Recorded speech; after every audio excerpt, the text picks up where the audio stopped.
जी हाँ, आपने ठीक देखा थंबनेल में कि इतने कस्टमर आएंगे कि संभालना मुश्किल हो जाएगा दुकान पे।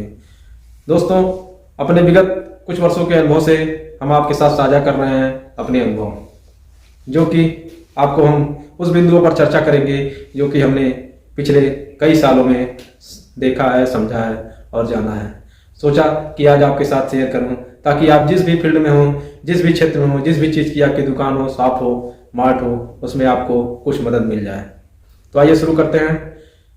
नमस्कार दोस्तों, मैं योगेश प्रताप मौर्य आज आपको एक महत्वपूर्ण बिंदु पर चर्चा करने के लिए आपके सामने उपस्थित हुआ हूं कि इतने कस्टमर आपकी दुकान पर आएंगे कि आपको संभालना मुश्किल हो जाएगा। कुछ महत्वपूर्ण आदतें हैं दोस्तों, जिसको आप अपने व्यवहार में, नित्य नए व्यवहार में ले आकर आप कस्टमर की संख्या को बढ़ा सकते हैं। उन्हीं महत्वपूर्ण बिंदुओं पर चर्चा करने के लिए आज हम प्रयास करते हैं।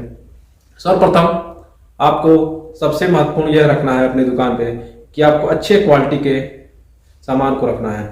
क्वालिटी से कोई समझौता मत करिएगा। क्वालिटी अगर जबरदस्त है तो कस्टमर को आप समझाने में, कस्टमर को संतुष्ट करने में आप सक्षम हो सकते हैं। यदि क्वालिटी ही आपकी खराब हो गई तो आप कस्टमर को संतुष्ट नहीं कर पाएंगे, चाहे आपने सस्ता ही सामान क्यों न दे दिया हो। क्वालिटी दोस्तों जबरदस्त होनी चाहिए। आपके प्रोडक्ट की क्वालिटी में दम होना चाहिए।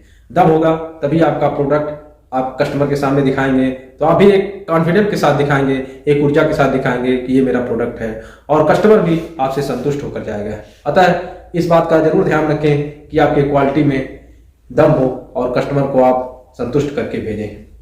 कस्टमर को संतुष्ट करके भेजने से उसके दोबारा आने के चांसेस ज़्यादा रहते हैं, और यदि वह दोबारा आता है तो माउथ हेड भी करता है, आपकी प्रशंसा भी करता है, आपका प्रमोटर भी बन जाता है बाद में। अतः उसके दोबारा आने के लिए कस्टमर को क्वालिटी बहुत ही महत्वपूर्ण रखना चाहिए।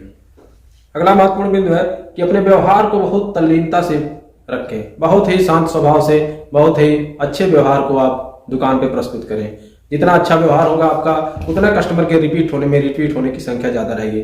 जितना बढ़िया से आप उसके साथ बिहेव करेंगे और उसको संतुष्ट होकर दुकान से भेजेंगे, आपके कस्टमर के रिपीट होने की संख्या आपकी दुकान पर ज़्यादा रहेगी। नए कस्टमर जो आते हैं वो तो बनते ही जाएंगे, और कुछ जो रिपीट कस्टमर आएंगे उनसे भी आप प्रॉफिट ले सकते हैं और एक अच्छा अनुभव उनको शेयर कर सकते हैं और उनके साथ एक अच्छा अनुभव महसूस कर सकते हैं।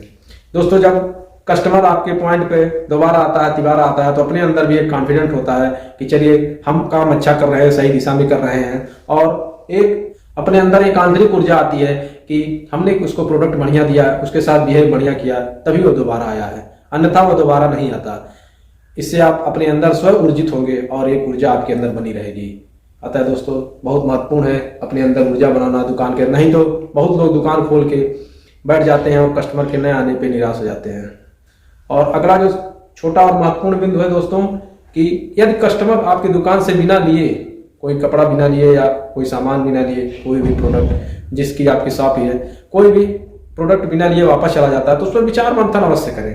उस पर विचार मंथन करने से आपके दिमाग में यह आएगा कि हमें क्या कमी रह गई थी, कि वो कस्टमर, यदि हम थोड़ा सा और उससे मोटिवेट करते, थोड़ा सा और डील करते, तो हो सकता है वह कस्टमर कपड़ा लेके चला जाता।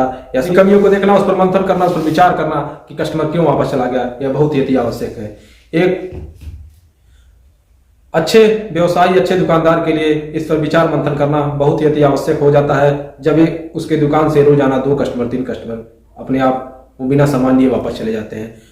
यदि आपके शॉप पर 2 कस्टमर या 3 कस्टमर डेली वापस जाते हैं तो जोड़ लीजिए दोस्तों, 1 साल में कितने कस्टमर वापस जाएंगे। मान लिया जाए यदि एक ही कस्टमर वापस जाते हैं तो 365 कस्टमर वापस चले जाएंगे, जो कि उन 365 कस्टमर में से यदि 100 कस्टमर ही आपसे जुड़ जाते, 50 कस्टमर ही जुड़ जाते, परमानेंट हो जाते, तो आपको साल भर आपको कुछ न कुछ मार्जिन देते रहते। अतः इस बिंदु पर विचार करना अति आवश्यक है कि हमारे यहाँ से कस्टमर क्यों बिना कपड़ा लिए वापस चला गया। आगे महत्वपूर्ण तथ्य ध्यान में रखना कि यदि आपकी दुकान में कोई प्रोडक्ट नया आता है या कोई भी प्रोडक्ट आपके मार्केट में नया आता है, आप अपनी दुकान पर ले आते हैं, तो उसको ग्राहकों को बताना बहुत ही अति आवश्यक है।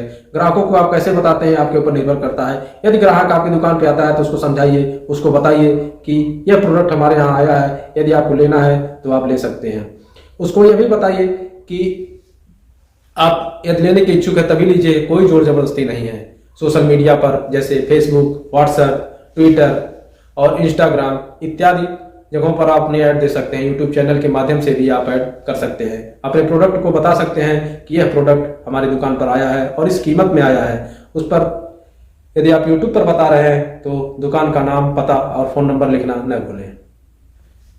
अगला महत्वपूर्ण पॉइंट है दोस्तों, मार्केट की रिसर्च करते रहें। मार्केट रिसर्च करने से हमें यह पता चलेगा कि हमारे मार्केट में क्या चीजें नई आई हैं और क्या चीजों का मार्केट में कोई डिमांड नहीं है। जो चीजें मार्केट से डिमांड से बाहर है उस चीजों को दुकान पर लाने से बचे, अन्यथा आपके दुकान में जगह तो वो चीजें लेंगे ही और आपके पैसे को भी डंप कर सकती हैं।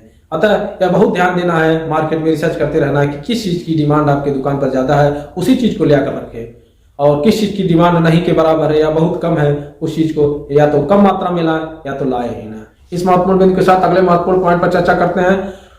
यह बताते हैं कि कस्टमर की तारीफ करने से कभी मत पीछे हटिए। एक कम्युनिटी या एक कस्टमर इत्यादि की जो तारीफ करते हैं तो उसे लगता है कि हमने यह काम बढ़िया किया इसलिए हमारी तारीफ हो रही है। वह आपका कस्टमर परमानेंट हो जाएगा। और एक सच्ची तारीफ करें, झूठी तारीफ करने से बचे, चापलूसी करने से बचे, उसको मुंह पर मक्खन पालिश करने से, फ्लैटरिंग करने से बचे। इस तरह से आप कस्टमर को अपने दुकान पर आप आने के लिए बाध्य कर सकते हैं। और वो कस्टमर यदि आपसे दिल से जुड़ गया तो सामान कहीं नहीं लेगा और कस्टमर हमेशा आप ही के पास आएगा और आप ही से सामान लेगा।